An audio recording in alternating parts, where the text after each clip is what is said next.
everyone, Kareem right here, and today I have the pleasure to interview Patrick McCreanor, who is the CEO at Soccerex. Patrick, thank you for taking the time for joining us today. No worries at all. Thanks for having me. So, one of my favorite questions to ask every time I do an interview is like, could you take us back in time and share how you got involved in the beautiful game? Yeah, well, I've come from a football family, so it's been forever. I mean, I'm 44 now, and I can remember probably nearly 40 years ago watching my first games.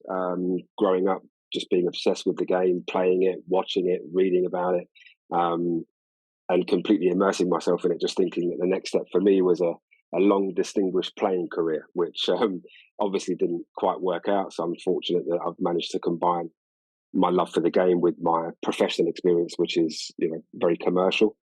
So to be at Soccerex and combine, my loves numbers one and two is a real labor of love for me. Yeah, absolutely. And can you just touch on the experience a little bit? I'm not too sure if you've been to any Major League Soccer games, but I've been over to the UK, and the atmosphere, the stadiums. You guys are holding 20,000 plus people in a stadium, and that experience alone is an amazing experience. So can you just touch on that and just relate it back to an MLS experience? Yeah, I think that the maybe the biggest difference I think is the kind of family appeal in the US. And it's something that I've always loved about US sport, whether it's soccer or the NFL or the NBA. It's a very family driven environment, right? You're there for hours and hours. We've always had a slightly different culture here, which is predominantly male, pretty aggressive as an atmosphere, as we know. And up until recently, we haven't had as much of a family feel to the game. So I think they've probably been the two biggest differences. I think we've seen with the women's Euros last year in the UK. I think there was a definite shift there, and it was great to see, women and children enjoying the game and the atmosphere. But I think they're probably the biggest differences.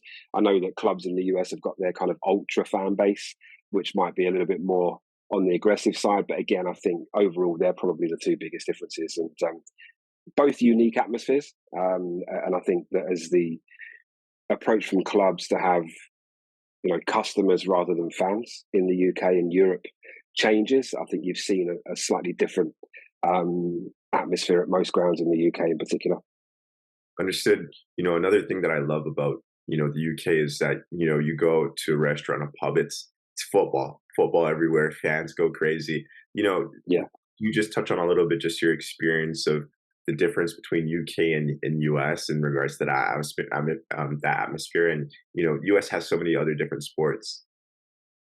It does. Obviously, with it being the national game and the number one game here, you kind of expect that. And I think here it's a much smaller country as well. So if you imagine a football club dominates the local community, right? It's one of the biggest employers in the community. It's the place where everybody goes on a Saturday or a Wednesday or both, if you're lucky to be in more than one competition at a time. And I think the US is a much larger country, as we know. And I think with sports like the NFL and the NBA and baseball even dominating since forever, it's always been, football's almost or soccer even is almost the forgotten sport out in the US, but not so anymore. It's the fastest growing sport in the US. It's replaced ice hockey as number four, which I didn't even think that would happen. So I think in terms of spectators, I think that's phenomenal. It's wonderful that the US is made up of people from all over the world. In certain states are more known for that, but certainly where we've got a base in Miami, there's a very heavy South American contingent who have brought their love of the game with them, which is great. So I think it's growing all the time, and you've only got to see, recently the biggest player or the biggest name in football from around the world has ended up in the US, and I don't think that's part of a retirement plan because he's just won the World Cup, right? So he's still at the top of his game. So yeah, it's a really exciting time for the game in the US, and I think it will continue to grow. Yeah, we got a name drop, Leo Messi to enter Miami. Of Amazing. course, And of course. it shocks me because Europeans are like, soccer is not it's not soccer, it's football, right? But in the US, Canada, we call it soccer. So it's pretty interesting to see a footballer come to, like the status that Messi has come to the US. It's so interesting. And I'd love to tap into that a little bit more later. But the also cool thing that I've done through my research in regards to football in the UK is that even if a team goes bankrupt, it's still such an incredible asset and vehicle that it's attached to the community, and private Yeah, equity guys, they still go in and buy it. So it's such a powerful vehicle. And I was wondering if, do you see that potential happening in the US? I think so. I think the one thing with the franchise model is always going to make it slightly different, right? So I don't think, and we've had one or two instances in the UK where a club have moved towns or cities. It doesn't go down well here. That's not that's not something that you'd want to do if you bought a club. Where it's a lot more accepted in the US to, especially in the NFL or the NBA, where you buy a franchise and you say, "Hey, we're going to move that from New York to Vegas for whatever reason." Usually investment purposes, right, or a stadia or facilities that you want to take advantage of. But I think as the game grows out there, as the European and South American influence has an effect on the game in the US, and there's always learning to be done everywhere, right? I think that you'll find clubs becoming more rooted within cities, and I think that using the club that I know best in the US because of my time in Miami and using Inter Miami, the work they do in the local communities is fantastic. It's very prominent. It's very obvious that it's becoming a footballing or soccer city with Inter, and with names like Beckham and Messi and Sergio Busquets attached to it, it's going to be difficult for that not to be a success, right? But I think that knowing the guys how I do at Inter, and they do great work, and they have done great work in establishing the club in the local community. I think that that's going to be a lesson that lots of other clubs will learn. And you can't pick up and move your fan base, right? And you certainly can't recycle generations of commitment. That's the most difficult thing. I think when you look at the game here, lots of clubs are passed down from grandfather to father to son. I'm not sure how much that happens in the States, especially within soccer, because it's still relatively new, right? So, but I think that certainly Inter Miami do a great job at that.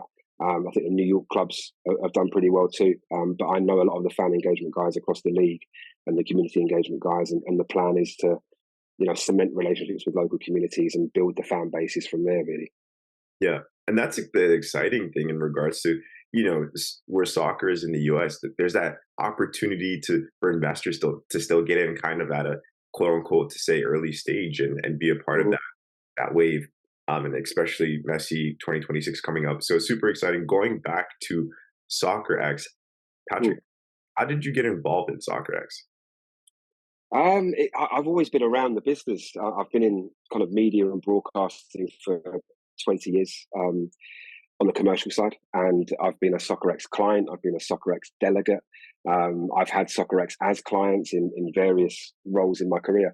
So I've been around the business for 15, 16 years. So been to quite a few events in different places and always had a love for it because, again, it combined my two things, right? The commercial experience that I had, but also my love of the game. And I moved from London, where I grew up, to the south coast of the UK, and I was a consultant for a few years, and I had no intention of going back to the kind of corporate hotbed, if you like, of the commercial world. And then I was approached to come into Soccerex 3.5 years ago as head of sales and marketing by a recruitment consultant that I know. And my partner was heavily pregnant at the time, so it wasn't something that initially I thought, yeah, let's jump at that. And she was the biggest backer for me and said, look, it's Soccerex. Why not? And so I did, and loved every minute of it. Really, it's been tough. There's been challenges, and as I took over as head of sales and marketing, COVID hit, and I suddenly was responsible for the commercial side of an events business that couldn't do events. So luckily, we had a great team around us, and we innovated and we produced digital events that actually enabled us to do something that we hadn't done before, which was utilize our content a bit better, increase social media numbers, increase views and engagement. And we did that really well across the social platforms. And we did 3 of those events that seemed to work very well and be received very well. So that kept us going until we got to Miami last year, which was our first physical event back after COVID, and our 49th in 21 cities. And my first as CEO, I was made CEO in November 2021. Yeah, it's been a whirlwind. It's been hard work, but a real labor of love for me and the team. So to see where we are now compared to even a year ago after the state of the business and the restructuring, I think we're in a really great place. Nice. I'm super excited for Soccerex in Miami in November. Super, super excited. Could we just touch on quickly in regards to like I'm interested to know like what your day to day looks like. At the moment, Yeah.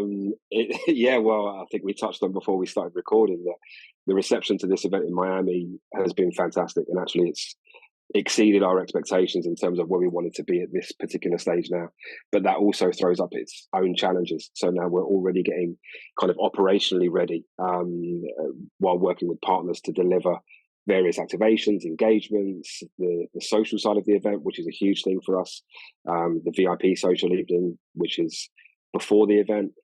We've got an education course running on the 13th of November into Miami, which is a C-suite course alongside our partners UCFB and the Global Institute of Sport. So at the moment, day to day, it's very much managing all of the different departments within the business, from finance to sales to operations to marketing and the teams within those areas. Pretty long days being based in the UK at the moment, and lots of our stuff happening in the US means fairly long hours, but we're sure it's going to be worth it, because I think that the event in November will exceed what we did last year, which was 2,100 delegates from 60 plus countries and 650 clubs represented in some capacity.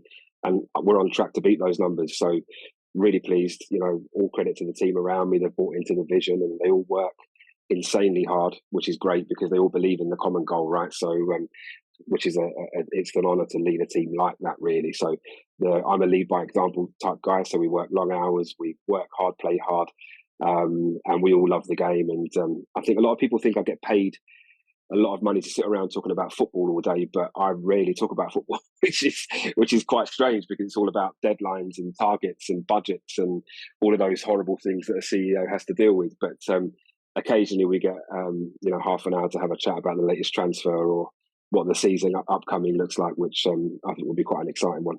But yeah, at the moment it's crazy busy, but it'll all be worth it, I think. Nice. It's going to be a long-winded question here, but I'm going to go through it. Soccerex has been bringing together the global football industry network in a unique commercial environment since 1996. Could you share a bit more about Soccerex, especially for the viewers that are hearing or learning about Soccerex for the first time, and what are the benefits of attending this event? Yeah, of course. I mean, I'm getting old now, and Soccerex has been around since the year after I left school in 1996. So it was started by Duncan Revie, who's the son of the legendary England and Leeds manager Don Revie, and his wife Rita, who saw a gap really for bridging relationships between the game and the rest of the world, essentially, and also within the game. So it was about bringing people together under one umbrella of networking, doing business, and the mantra then was take care of the game, and the business takes care of itself. We're all football people. Everybody that's been employed by Soccerex down the years has been a football person in some capacity. And I think, what the guys that came before me did was build a wonderful brand and establish relationships and networks all around the world with, leagues, governing bodies, federations, clubs, the leading broadcasters, some of the leading figures and legends. I mean, we've had, Pele, Maradona, Rivaldo, Ronaldo, both Ronaldos, all of the leading names that you would expect. Jeff Hurst, England World Cup hat-trick hero. And a lot of those relationships were cemented early on by, Duncan and Rita, the late Duncan, I'm afraid to say, and Rita, who did a phenomenal job for a long time, long before I came along. So all that we've done really over the last few years is modernize that business a little bit. We produce more content. We've got Soccerex TV. We do those sort of things. So we've not pivoted, but innovated a little bit as times have changed. But certainly the core ethos won't ever change, because that's what makes us number one. And it's what's kept us in business for 27 years, is that we focus on the game and the people within it. We drive debate, conversation. We encourage thought leadership. Sometimes it can get, tasty or feisty on stage if you've got a couple of people that are big hitters from certain sectors or industries or clubs or governing bodies. But that's what we're here for. We're here to not necessarily drive change, but drive the conversation that drives the change, I think. So yeah, we've next year will be our 28th year, and there'll be more than one event to look forward to next year. But yeah, this will be our 50th event in 21 cities. So an incredible achievement by everybody that's ever been involved with the business, really. Absolutely. Just to end off, I had 6 fun questions. That's cool with you. Yeah. Okay, so they're all favorites. They're speed questions. So you got to answer them fast. Okay. What's your favorite sport? Football. Favorite football team? Liverpool. Favorite player?